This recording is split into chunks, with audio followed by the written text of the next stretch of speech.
और एक निकम्मा एसडीओ हाउसिंग बोर्ड का, क्या नाम था उसका जी, Tekchand.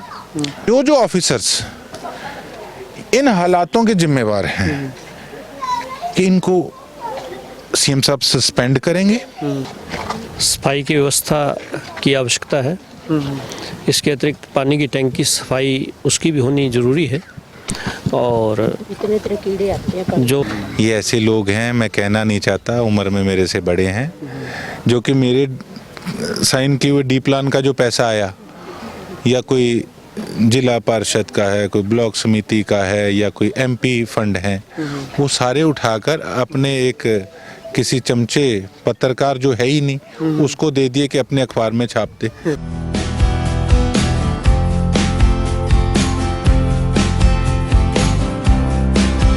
Bhumika, a science student from SVS Kerala, and here we are provided with fully equipped and specific labs for physics, chemistry and biology. Classrooms are equipped with high-tech gadgets like smartboards. Teachers are highly experienced. Students are prepared for competitive exams like JEE and NEET along with CBSE curriculum. Hello, I am Tamanna. मैं SVS Kerala की student हूँ। मेरा national level long jump में selection हुआ है और आज 15+ students की स्टेट लेवल और 2 स्टूडेंट की नेशनल लेवल पर सिलेक्शन हुआ है। हमारे यहाँ पर mainly volleyball, kho kho, weight lifting, athletics, cycling की प्रैक्टिस करवाई जाती है। I am very proud to be a part of एसवीएस।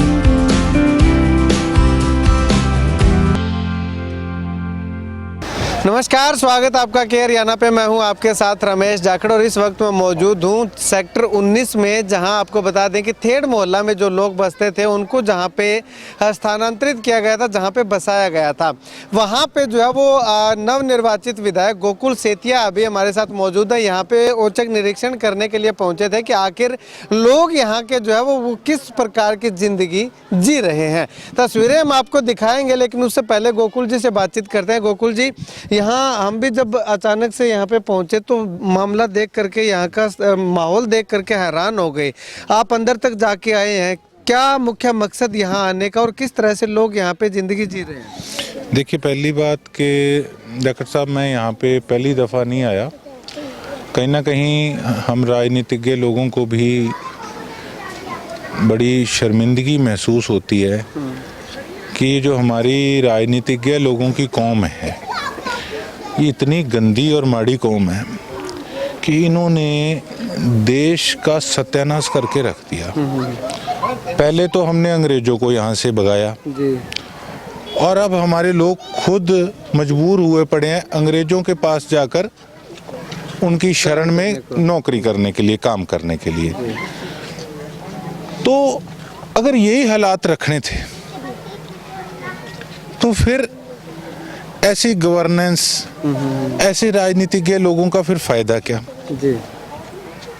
तो कुल मिला के आप हालात देख लो कि पिछले 5 सालों के अंदर, हालांकि किसी को कोसने का समय नहीं है, मैं कोसना नहीं चाहता, लेकिन आज कई प्रकार के लोग, मैं अपना काम कर रहा हूँ, मैं भी इंसान हूँ, कई बार कोई फ़ोन भी रह जाए ना तो वो भी कहेंगे जी फ़ोन नहीं उठाया। हमारे लोग तो बैक कॉल करते हैं, दिन में 400-400 फ़ोन होते हैं। और मुझे खुशी है कि धरातल तक हर एक आम व्यक्ति के पास भी मेरा फ़ोन नंबर है। हो सकता है सुनवाई में थोड़ा सा समय लग जाए, क्योंकि मेरा हर एक दिन सिरसा की व्यवस्था को ठीक करने के लिए लग जाता है। कोई ये ज़रूरी नहीं कि सारा दिन, हर प्रतिदिन मैं यहाँ पर पूरे हफ्ते यहाँ पर सड़क पे घूमूं, लेकिन यहाँ की रिपोर्ट बनाकर मुझे ऊपर ऑफिसर से भी मिलना पड़ता है, राजनीतिज्ञ लोगों से भी मिलना पड़ता है जो सरकार के अंदर हैं, जो जिस डिपार्टमेंट का है। इसमें कश्मकश भी होती है, किस प्रकार से रिपोर्ट तैयार करनी, वो चीज़ें भी देखनी पड़ती हैं। और जो आज लोग मेरे पे उंगलियां उठा रहे हैं, मैं उनका धन्यवाद करता हूं कि अगर मुझे थोड़ा सा आलस आता है तो वो मुझे एक ब्लैक कॉफ़ी का काम करते हैं। वैसे आलस मैं करता नहीं, मैं हर प्रतिदिन, मुझे अपने फ़र्ज़ का ध्यान है, मैं अपना काम करता हूं, लेकिन मुझे इससे और ऊर्जा मिलती है कि मैंने और बढ़िया तरीके से काम करना है। और इसके साथ साथ आज मैंने डीसी साहब से बात करी, वो बाहर गए हुए हैं, छुट्टी पे हैं।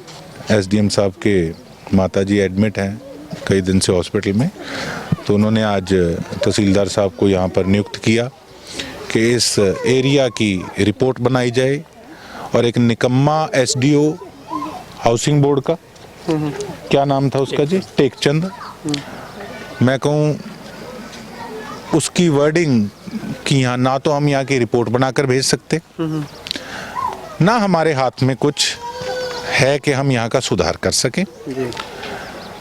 करोड़ों अरबों रुपया यहाँ की बिल्डिंगों पर सरकार का लगा, लेकिन आप एक बार अच्छे से भाई साहब जाकर साहब घूम कर देखिएगा, वो सामने नुक्कड़ पे आपको सरिया निकला हुआ दिखेगा, आपको कई जगह से बिल्डिंग धसी हुई दिखेगी, लेकिन फिर भी ऐसे टेकचंद जैसे एसडीओ जो हैं, इनकी कोई जिम्मेवारी नहीं कि ये कुछ भी अपने बड़े ऑफिसर्स को यहाँ के हालात बताएं। लोगों के हालात तो बताने ही क्या है, ये जो सरकारी पैसा लगा इन बिल्डिंगों पे, उनके हालातों का भी वेरवा अपने अफसरों को नहीं दे सकते। तो ऐसे लोगों को मैं समझता हूँ कि ऐसे ओहदों पर रहने का कोई हक नहीं है। मेरे पे बड़े लोग बड़े तरीके के आरोप लगाते हैं कि भाई तू कांग्रेसी विधायक है और प्रशंसा तुम बीजेपी के सीएम की कर रहे हो। तो सीएम तो सबके सांझे होते हैं और मैं उन चीज़ों से उठ के राजनीति करने वाला व्यक्ति हूँ।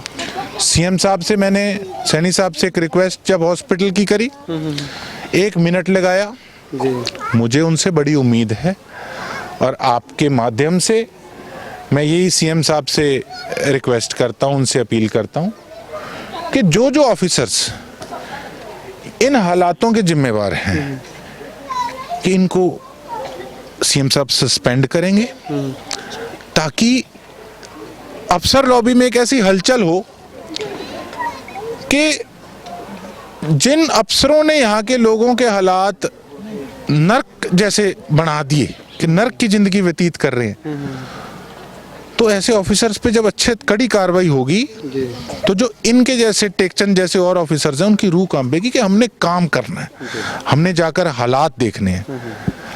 तो बड़ा ज़रूरी है। हमारा सिरसा तो कई सालों से बड़ा पिछड़ चुका है। जितना खुशहाल, जितना शरीफ इलाका हमारा, उतना ही कम काम, उतनी ही कम गौर पिछले कई सालों में सिरसा की हुई है। अब आप देख लीजिए, इससे ज़्यादा शराफत वाली बात और क्या होगी। आप कैमरा घुमाकर यहाँ के लोगों के मासूम चेहरे को देखिए कि आप आए हैं, हम आए हैं, 20 मिनट में दाप गए, कितनी स्मेल आ रही है। यहाँ बैठ सकते हैं कुर्सी लेकर, लेकिन ये लोग यहाँ रहते हैं और फिर भी कुछ नहीं बोलते। तो मैं तो ये कहूँगा कि फिटे लानत है ऐसे अफसरों पे जिन्होंने इनकी ये हालात बना दिए।